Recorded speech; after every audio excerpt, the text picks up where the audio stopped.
Hey everyone, welcome to Triggered Precision Machine.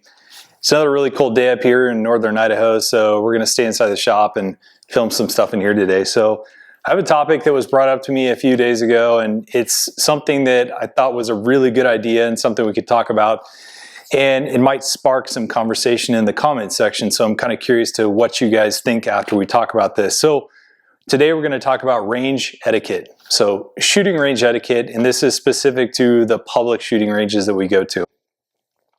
So I have a list here of 5 different things, and there's a lot more than this, but these were the 5 main things that I thought we should talk about for this little segment. So I'll get right into it, and we'll kind of go through what I think are some things that we should maybe clean up at the shooting range and help each other with and whatnot.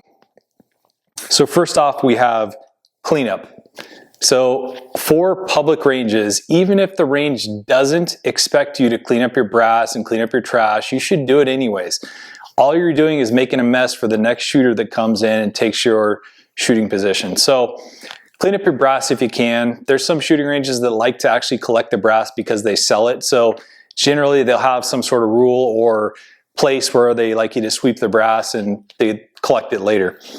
Other than that, along with this goes cleaning up your targets too. So one thing that frustrates me personally is going to a range, and especially a range with target backers that are already set up, and having someone's targets plastered all over the target backer. When you're done, just sit there and take the extra 2 seconds and rip your targets off of the target backer, clean up your brass, and make the place nice for the next shooter. So enough said on that. So now we'll go to my number 2. Number 2, for all of us out there who shoot gas guns or semi-auto centerfire rifles at the range. I learned this a long time ago when I got yelled at by an older fellow who I was shooting next to, but I was shooting an AR-15, sort of a target varmint style AR, and he was getting blasted with my brass every single shot that I took. So he let me know, and I learned from there. So a lot of ranges, if you come and you shoot next to someone and you're shooting a semi-auto rifle, there's things we can do to kind of mitigate that brass leaving our area and hitting another shooter, because that is absolutely just horrible. It's just distracting, it's disrespectful, and it's just one of those things that's just inconsiderate and we can fix. So what I'll do is I'll take my shooting bag and I'll put it on the ejection port side of my rifle, and generally speaking, that'll stop the brass right there where I'm shooting, and then I can pick it up later and throw it away or take it back to reload. So super important, and there's some ranges out there that have actual dividers that go between the firing lanes where it'll stop the brass for you pretty effectively, and that's a really good thing to use. So just be aware of that, and sometimes we get there and we just aren't aware. So next thing you know, you're launching brass over in your neighbor's area, and we can do better than that. So keep an eye on that. Number 3, I have excessive talking. So this is kind of a specific one to me, I guess, because when I go to the range, I'm going there to work. I have goals to accomplish, I have things to do, and I have to do it inside of a timeline. So when I go there, I usually don't go to the range to socialize. I am aware that a lot of people do, and it is a good place to socialize, but keep your socialization down, the volume down, maybe to a respectable level. So a lot of folks out there like to put their very best effort forward when they go to the range, with they're doing load development or zeroing a rifle or anything like that, and someone having a loud cackling conversation in the background, that can be a little distracting and just disrespectful. So be aware of that when you're doing it, and 100% fine to go talk to other folks at the range. That's what we're there to do, right? We're there to shoot, but then the socialization aspect of it is there, and it's not going to ever be gone. And that's a really good thing that we can do as shooters to teach each other stuff and whatnot. So just do it in a manner that isn't annoying or anything like that to the other shooters on the line. So for number 4, I have what I call lurking. And this is kind of a funny one for me. So this happened a few years ago, and I'll never forget it. But I'm out there shooting, and I'm actually doing load development on it was a 6.5 Creedmoor, I think. And I had a gentleman who came up next to me, and As I was shooting, I swear I could feel his breath on the back of my neck. He was looking at exactly what I was doing.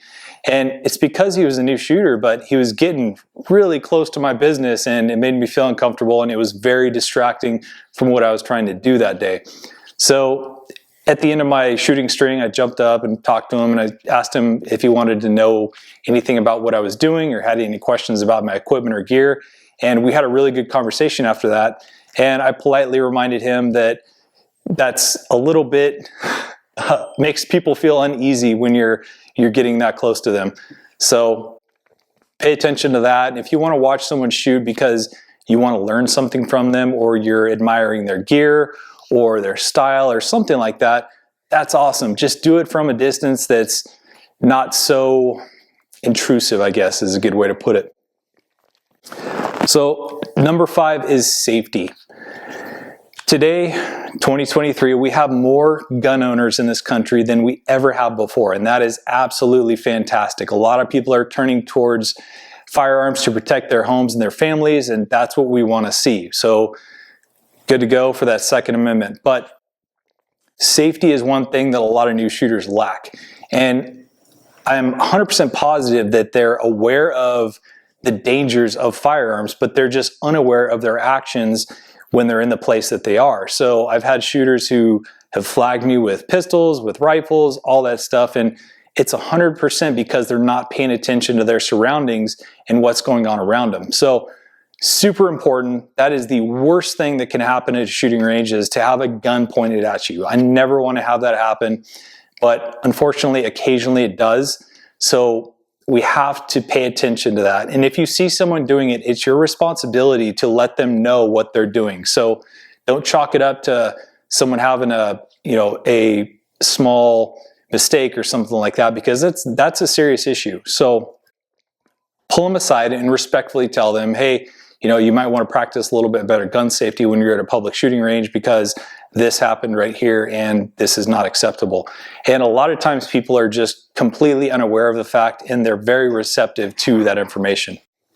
All right, guys, so that kind of wraps that up. It was short and sweet, and all I meant for this to do is maybe stimulate some discussion in the comment section. So I'd like to hear what you guys think are some major range faux pas and things that you would like to see addressed, or maybe things you've experienced when you're at the public ranges, because they can be pretty crazy at times. So just to recap, we have cleanup. Clean up after yourself. Even if the range doesn't require it, just do it. Just pick up your brass, move your brass into an area that the range designates, clean your targets off the target backer, pick up all your stuff that's around your shooting area. Make it nicer when you leave than it was when you got there. Second, gas guns or semi-autos. Just make sure you're not pelting your neighbor in the face with hot brass. That makes for a very unpleasant shooting session. Number 3, talking and socialization.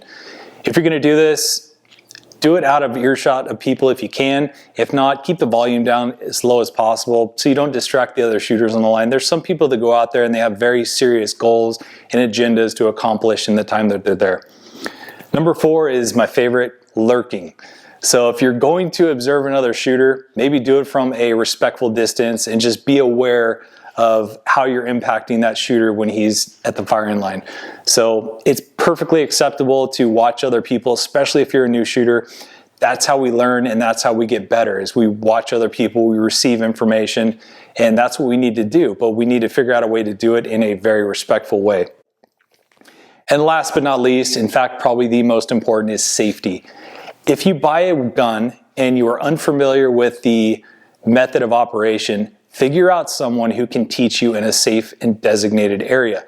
So the first time you go out there and you handle a gun for the very first time, that shouldn't be at a public range. You should have some sort of training or instruction before you go out there, because mistakes can happen at public ranges. There's other people around, and that's the wrong place to start experimenting with how your gun works. So get that figured out in a safe place at home or something like that, or in a gun store, unloaded, and figure out the manual of arms for your weapon. That way, when you get there, you can at least handle it safely and keep everyone else safe around you.